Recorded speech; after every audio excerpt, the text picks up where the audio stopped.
At times, the posterior polar cataract are deceptive, and this is one example.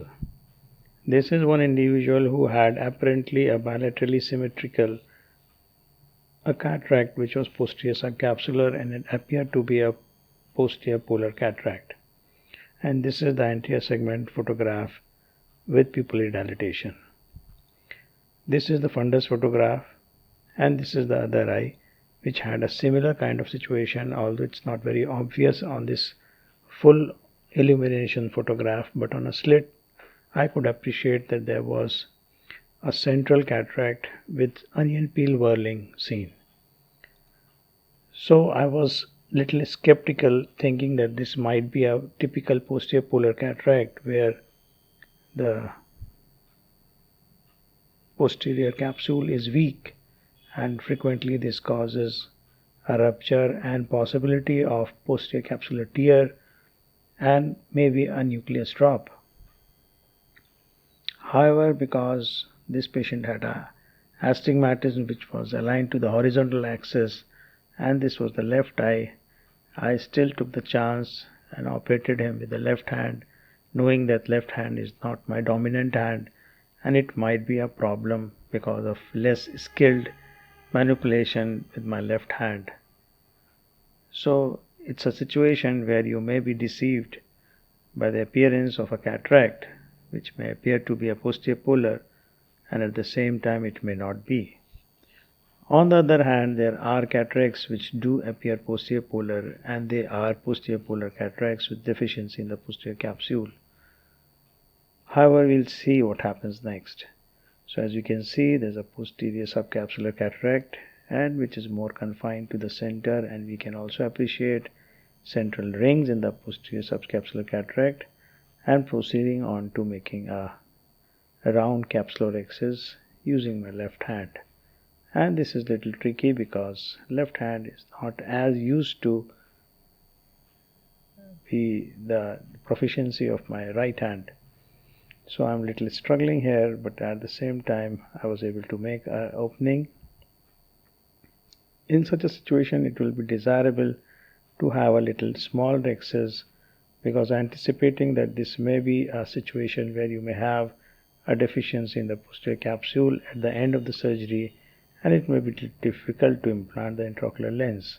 However, I was not able to achieve a smaller axis, although this seems appropriate if one has to install the lens in the sulcus, it will work, but it could have been a little more small so as to facilitate support to the intraocular lens if it is placed in the sulcus.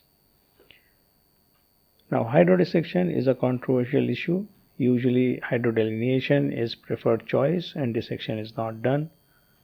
However, a small amount of fluid can be injected safely. I didn't took my chance and retreated from the point where I was going to do a hydrodissection or delineation. So overall I avoided it, just fearing that this might cause a problem.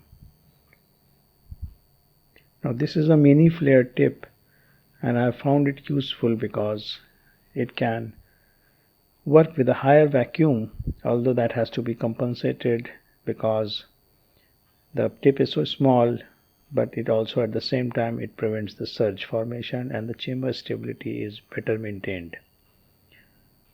Going for the first horizontal primary chop, and we could achieve this in one go.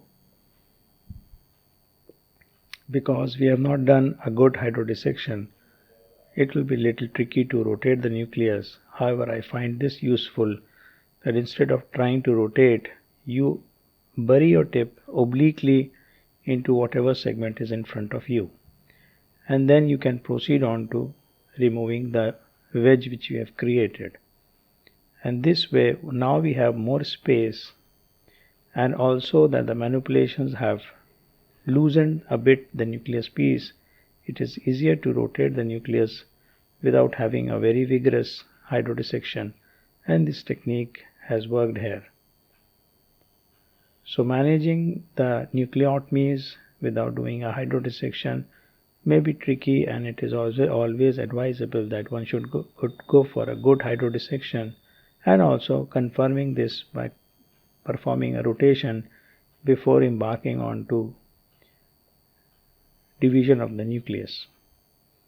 Half of the nucleus is gone, and now trying to rotate this other half, which I can see is stuck because the hydro is not perfect, rather hydro has not been performed.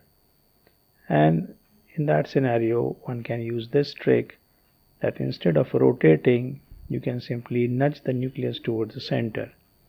Now rotating the nucleus will involve more shearing pressure, and this can actually cause significant stress on the zonules. However, pushing the nucleus towards the center when half of the bag is empty will not cause so much shear on the zonules, and so that you can safely dislodge the nucleus into the empty half of the bag and proceed with your emulsification, and this will be safer and friendlier to your zonules. We can see that nucleus has nearly been emulsified. I am still waiting for that area of the posterior capsule which is weak, can be visualized or not, and however I see that there is no such situation here, and this was actually a false impression, giving us a belief that this may be a posterior polar cataract. And so here the patient and myself both have been a little lucky in this respect, and we have been able to remove the nucleus without any issue. Now rest of the surgery is not so difficult. Just taking care that we preserve the posterior capsule. There is hardly any cortex left behind. However, it has to be polished and removed, because this cortex, which may not appear much in substance, will get hydrated by 24 or 6 or 8 hours, and then later on you will have a nice white fluffy material in the bag behind the IOL, causing visual disturbances, more so if it gets dislodged and covers the posterior pole. The bag is empty and is ready to be implanting the IOL.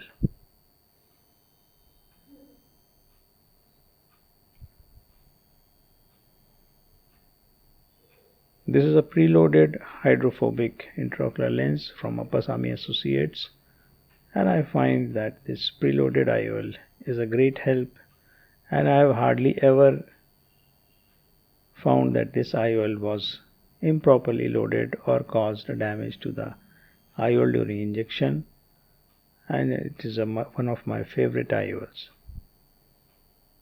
Here we have implanted the intraocular lens, and now rest of the job is routine and very safe, performing a opposite clear corneal incision to tackle the pre-existing against the rule astigmatism.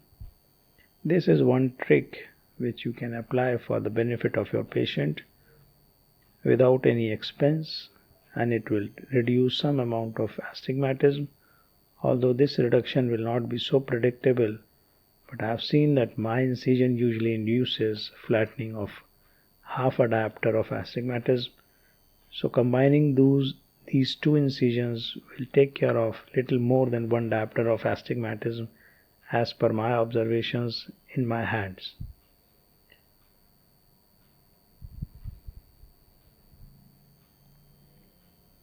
Making sure that every portion of the bag is emptied of the viscoelastic, and this is very important because this can be one reason why one can have post-operative intraocular pressure spike, which can be a concern because it will be extremely uncomfortable for the patient, and you may get a call because of this emergent situation. This is the post-op picture which shows a nice round pupil, clear cornea, and we can see the pupil is not much dilated, but the patient got excellent visual outcome. Thank you.